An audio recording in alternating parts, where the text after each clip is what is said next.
we all need it to survive and to stay healthy. That's water. But if you get your water from a well, when did you last have it checked to make sure it's not doing you more harm than good? Plus, we take a look at other stories making the headlines from around the region. This is Connecticut East This Week.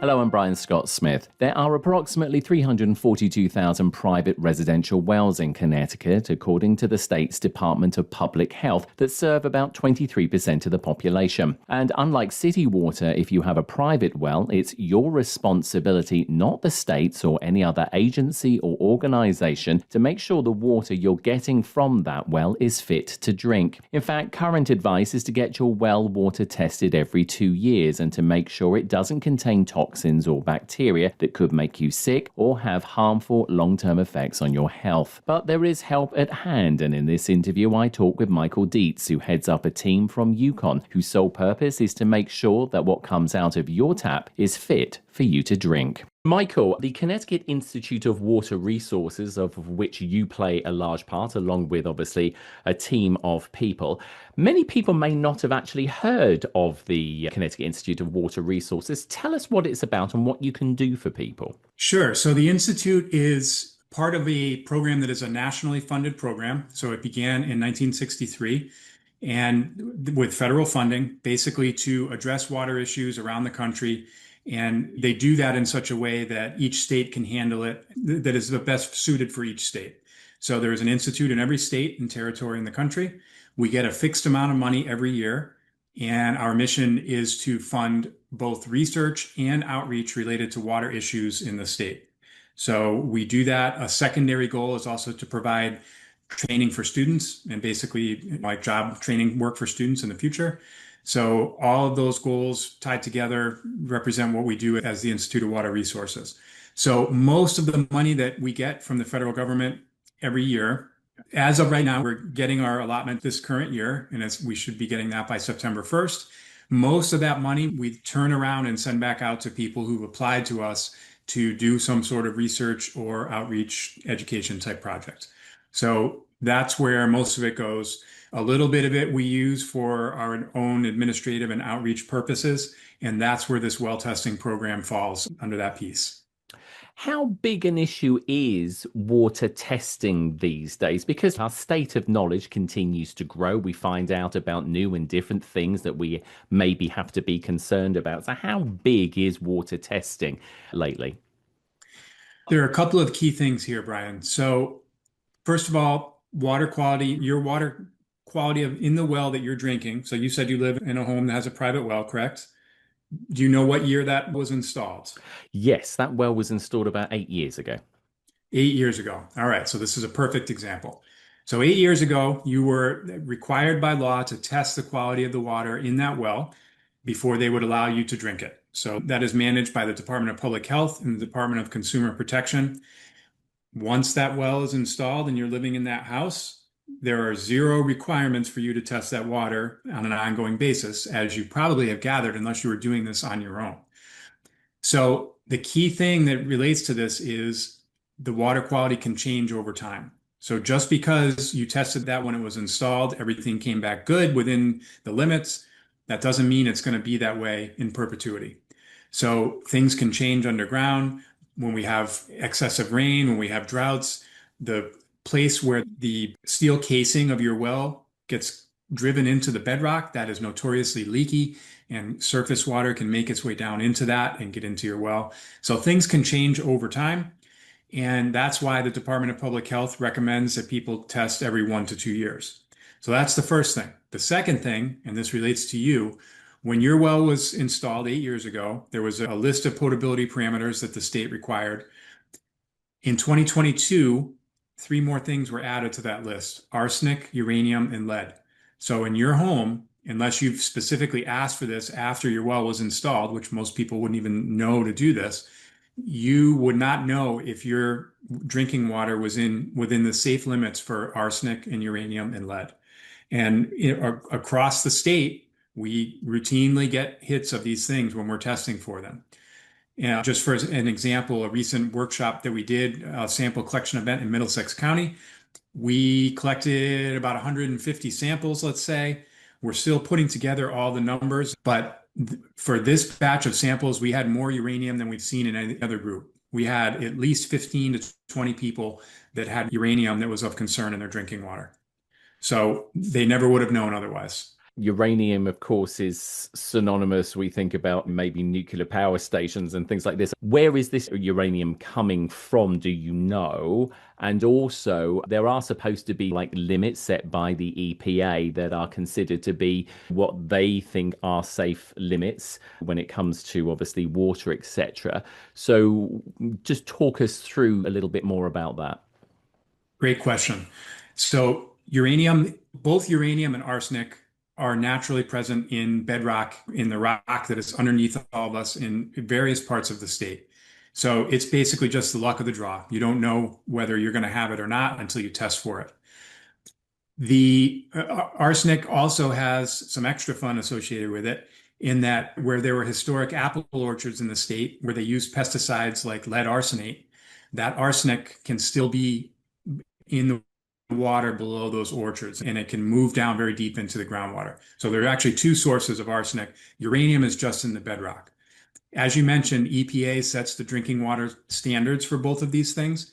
They both have a standard set for them, but EPA also lists for their drinking water components what they call the maximum contaminant level goal. So what their ultimate goal is to set these for various parameters.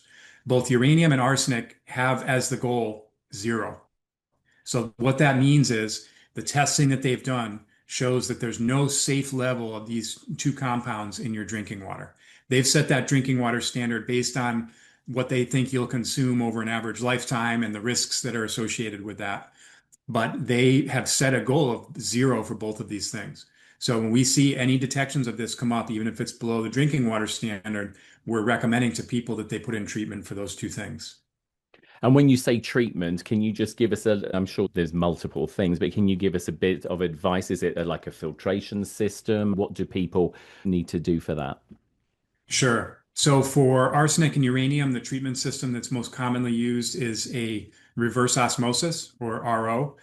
They make systems that can do your whole home. That's not really necessary for these things because there's no real risk to you to take a shower in water with arsenic uranium in it. It's really just the drinking. So what is commonly recommended is what they call a point of use reverse osmosis system. I actually have one in my house, and it basically goes under your sink and it provides you with clean water and discharges those things out into your drain fields. And it's a very small, low maintenance type system. For other things like bacteria, bacteria is actually our most common contaminant that we see. Anywhere from 30 to 50% of people that we've tested across the state have bacteria in their well. And most of the time, people can chlorinate to treat that bacteria. If it's just a temporary issue that's going on, that can often fix it. But we often will find that in a retest, it's still there. So the treatment for that is a UV or ultraviolet light that gets put in. So the water just passes through that light. It kills any bacteria, and then it's safe to drink. That's actually a pretty simple system to install as well. Having well water, how much of a burden can it be? Because for many people, just having city water is not an option. They're not going to live anywhere near a city water supply. So, how burdensome can well water be? It's a great point, Brian. So for people, we've had people that move out of the city and they move out to the country, and everybody talks about how, oh, the water tastes so good out here. In some cases it does, and in some cases it may not. And there are a lot of things that can come up that you have to deal with in your own well. And it's your responsibility as the homeowner. It's not like city water where they're, first of all, where they're required to test that water on a regular basis, and they have to provide within certain limits to you. So it can't have excessive taste issues or odor issues, those sorts of things. It can be a bit of a pain for people to deal with to manage a private well. If you're lucky and your water keeps coming back clean, you don't have to worry about it. But sometimes it's not so simple. And so I do sympathize with people. I've had to do some of these very same things at my own house. So it helps me to understand what people are going through when we provide these results for them. Like everything out there, there are, of course, tests which people can purchase online and test their water. Obviously, we're not trying to get you into trouble here, but how accurate are they, and should people just be relying on them or not? They can be somewhat accurate. It's good to give you a ballpark idea of what's going on if something is really out of whack.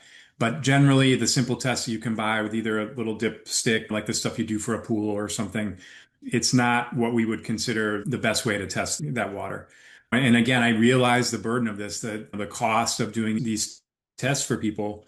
We had that grant that was funding most of these costs, and we were charging a small amount of money. Now we're charging $225. That we're still not making any money on that. That's just basically everything that comes in goes out for these analyses.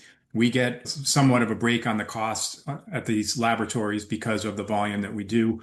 So if you wanted to take your sample in on your own, it would cost you about $300 to have the same stuff done.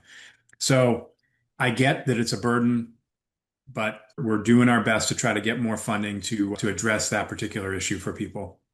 Talk to us a little bit more about, obviously, the water testing that you do, because I believe that you do have a mobile unit as well. So I'm guessing that goes to various places, which will enable people maybe not to go quite as far if it's in their area. Talk to us a little bit about that. And I understand that you can do workshops as well. So I'm guessing that's an education outreach thing. That's correct. So we've been doing those. We've done 6 of those over the past 2.5 years. And so in some cases, we do an educational workshop where we do a presentation and people can ask questions, that sort of thing. In other situations, we just do a sample collection event. So that's the mobile truck that you mentioned. We don't actually do the testing in that truck. So we just basically use it as a sample collection point. We have refrigeration in there, and then we bring those samples back up to the main campus. So we do that. We do those of 2 to 3 times a year generally. We're going to see how the funding is over the next year to see if we can continue that. We're going to be doing a new program coming up starting in September, looking at PFAS, the PFAS compounds or the forever chemicals. So we have a new project with the Department of Public Health where we're going to be doing testing for people with private wells for PFAS. So we can get to that if you'd like, but I'll just finish up on the other line of thought there. So we have been doing those sample collection events. For the time being, in the short term, for the next couple of months, we are only accepting walk-in samples. So if someone wanted to sign up through our website, they can request that. That automatically triggers us to mail you a test kit, and then you would need to bring that sample up to the store's campus so we can take it from there. So I realize that's fairly inconvenient if you're far away in the state. In some cases, it may be easier just to take that sample to a laboratory that's closer to you. And there's a map on our website that shows where those labs are as well.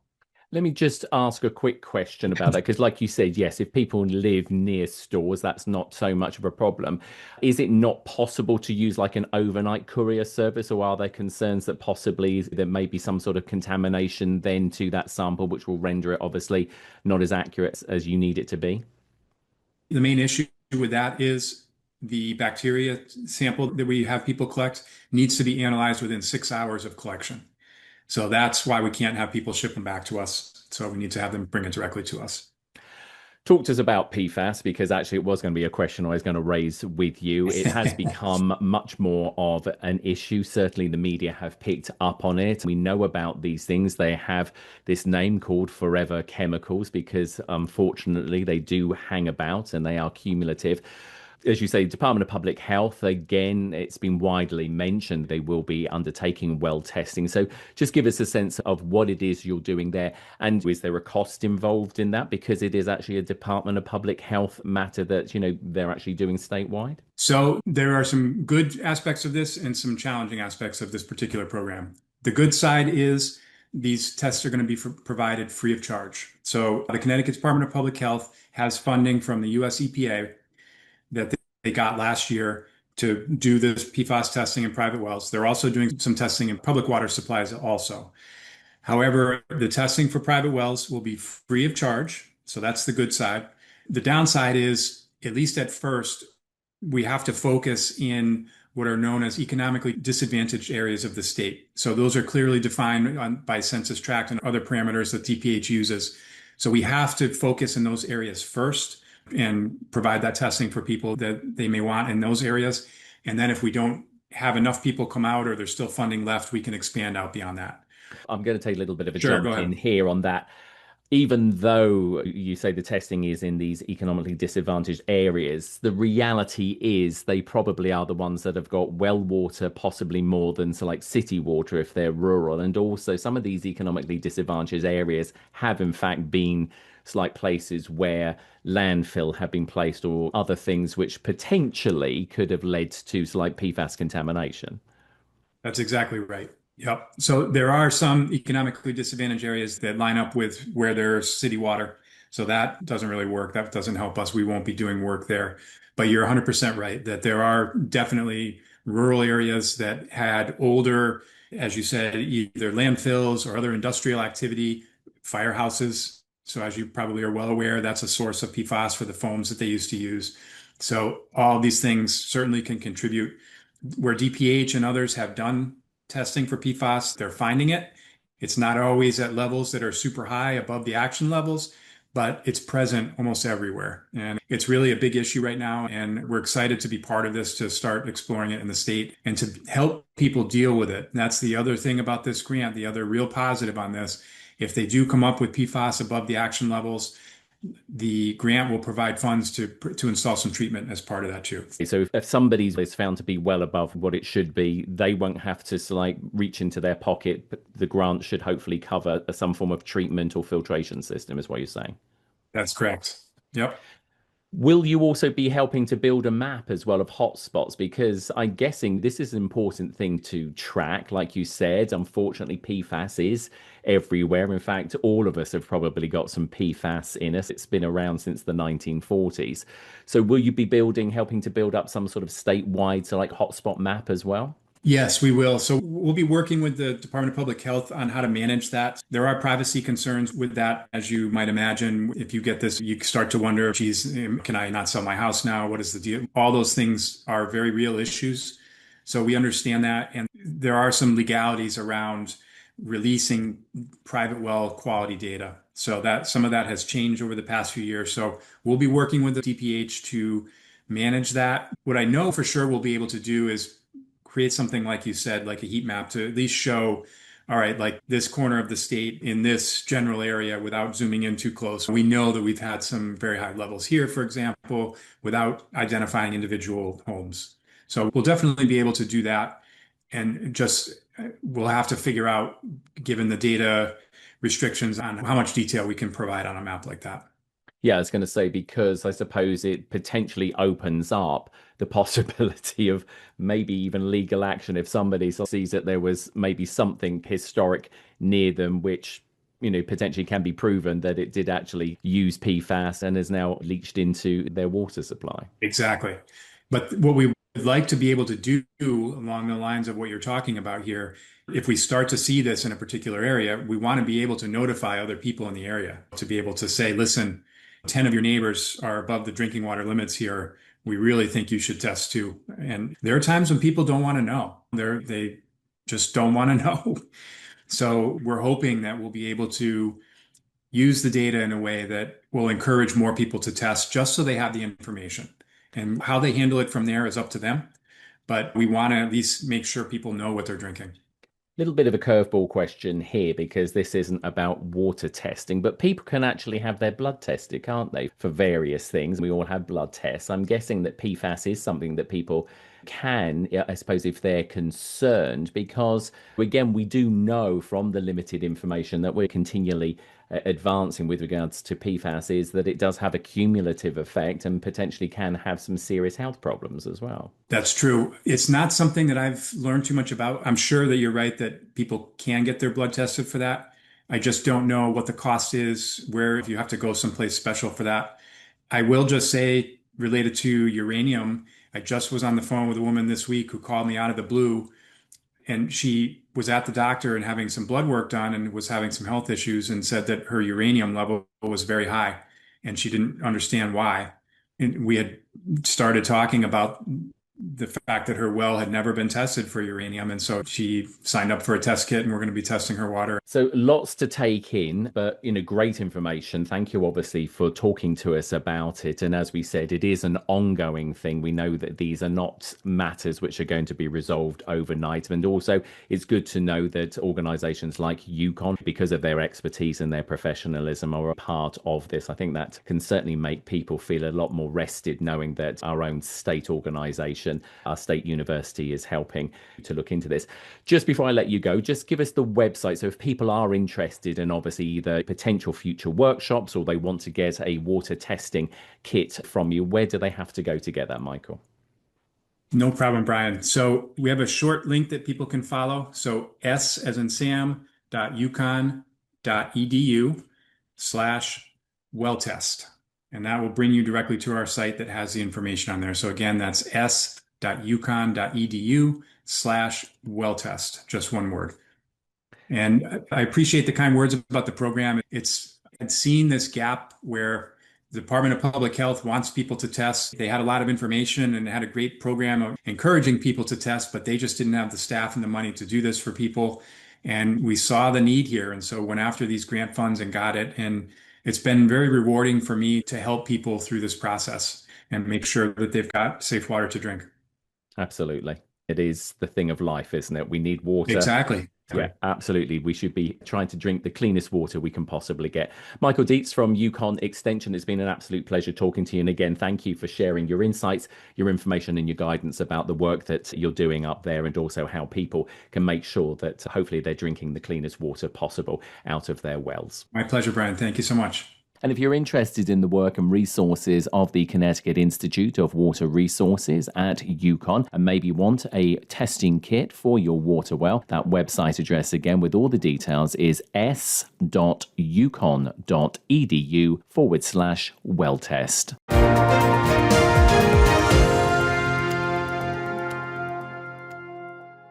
Time now for a look at other stories making the headlines this week. New budget projections for Connecticut showed the state could have afforded a proposed state child tax credit. This comes at a time when the state's cost of living continues to grow and federal budget cuts could leave families struggling. Edwin J. Vieira from the Public News Service has the details. Estimates show $190 million more in revenue not long after the state's biennial budget was approved. A proposed $600 refundable child tax credit could have helped Connecticut families, but instead state lawmakers approved a $250 increase in the earned income tax credit. Lisa Tepper Bates with the United Way of Connecticut says if the state's revenue is less volatile than the fiscal guardrails had shown, the money could fund necessary programs. We should, in fact, have a comfort level that will continue to have some of that revenue available next year and the year after and the year after. If that revenue is actually stable, our policymakers should be able to decide how to use it, how to invest it in the people of Connecticut. The budget reserve is key to helping the state pay down some of its $54 billion in pension debt. Despite not passing, the state child tax credit bill received positive feedback during public hearings. Backers pointed out other states have adopted state child tax credits to help families afford everyday essentials. I'm Edwin J. Vieira. Electric Boat in Groton that builds nuclear submarines for the US Navy has purchased a former Macy's department store in the town of Waterford at the Crystal Mall Shopping Centre. The announcement came via a press release recently. The purchase follows a spate of acquisitions by the defence contractor in southeastern Connecticut over the last 6 months. EB has purchased 2 properties in Groton next to its main facility in the city and another large warehouse site in North Stonington. Dave Roberts is the Vice President of Real Estate and Facilities at EB and looks after existing and new real estate acquisitions. We are growing at Electric Boat. We have quite the work ahead of us here as we build submarines. The Navy's needs the submarines. We are the prime builder for submarines in the country, and we're a growing company, and we've been very clear about that, whether it's hiring people or growing in footprint. In this particular case, we have to grow as we build more submarines. Robert says the Macy's store will allow them to expand locally and to accommodate around 700 employees there once the store has been modified for their use. Macy's provides 121,000 feet close to the yard for are those employees that don't have to be right next to the product, for example, right next to the submarine. So think engineering, administrative functions, that we could use that space here on the yard where there currently are for tradespeople. EB wouldn't disclose the acquisition costs of the Macy's store, but it was previously sold in 2021 for around $4 million to a Tennessee limited liability company. An inquiry with the town of Waterford recently has revealed the actual purchase price paid by EB for the site was $6,425,000. Namda Realty Group, who owns the rest of the Crystal Mall, were asked by Connecticut East what the purchase of the old anchor store would mean for the mall's future, but have not received a reply to our inquiry. Hundreds of people gathered in the city of New London recently for the formal dedication ceremony of the city's new multi-million-dollar recreational centre. City business and state leaders, along with many from the local community, sat inside the centre's main gymnasium for the event. Michael Passero is the mayor of New London and has been pushing for a rec centre for many years. We have proven that a dream like this one that is shared by an entire community will come true. I can think of only one other similar success on this scale that came together because of our city's shared vision. That was the opening of Ocean Beach Park in 1940. This facility will quickly become a key component of our city's identity. The event was filled with emotion, and Felix Reyes, the city's director of economic development, named the centre's gymnasium court after Tyson Wheeler, a New London native and former NBA and Elite Eight player. And I really hope and I pray that this space becomes a place where the next generation can do something special. So I want to do something special right now. Tyson, our hearts and this whole community is with you. We know you've been through some things and your family have been through some things. And we love you, and you're one of the proudest achievements and accomplishments from this city, no doubt. Wheeler lost his daughter Tiara in a 2023 dirt bike accident when other riders left her to die after a collision with a car. The new rec centre has cost over $40 million to build, with $30 million coming from the city and the remaining money from state and federal grants. Lawrence Memorial Hospital, part of the Yale New Haven Health System, also announced they will be a legacy sponsor of the centre, along with Chelsea Groton Bank. It's unclear at this time how much their financial contributions are for naming and other rights at the centre. Around 30 staff will man the new centre, and it will be self-sustaining from membership fees. The centre officially opens on July 12th in concert with the city's new Celebrate New London event and fireworks show. And Connecticut State Police kicked off their annual Safe Storage Initiative program in the state aimed at gun and firearm owners. Starting July 1st, new pistol permit holders will receive a gun safe and information about storing their weapons safely, along with their permit when attending the state police headquarters in Middletown. Sergeant Luke Davis is a spokesperson for the state police. So the funds came through the Burn State Crisis Initiative program. Ultimately, those funds are coming through the U.S. Department of Justice. From this grant, we received $148,000, and those funds have been used to purchase 1,500 handgun safes. So this is just a little extra initiative, especially for somebody who may be owning a firearm for the first time in their lives, just to have those tools to be able to use and keep it away from people who are not eligible to possess a firearm. Davis says they process around 1,000 pistol permits a month at the state police headquarters in Middletown, so don't expect the 1,500 gun safes to hang around for long. Kirk Olsted is a new pistol permit owner from Simsbury and received one of the gun safes. I'm a new father, and I've got a young son at home, so it's very important to me to have all weapons out of access to him especially, and anybody that's not trained on them. So I think it's important that if you have the ability to have the firearm, you should definitely exercise that right. But for people that don't have the ability to have firearms or aren't trained with firearms, it's definitely important to keep them out of access for those people. It's a legal requirement in Connecticut to store a firearm in a safe and secure place, either in your home or in any unattended vehicle. The gun safes are only for new pistol permit holders starting July 1st.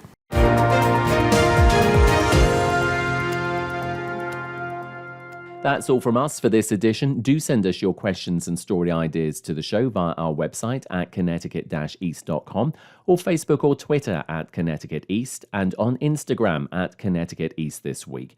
And you can listen to the show again on our social platforms, on demand, and by asking your smart speaker to play Connecticut East This Week podcast. And please like, follow, and share on your social media too. I'm Brian Scott Smith. Thank you for listening.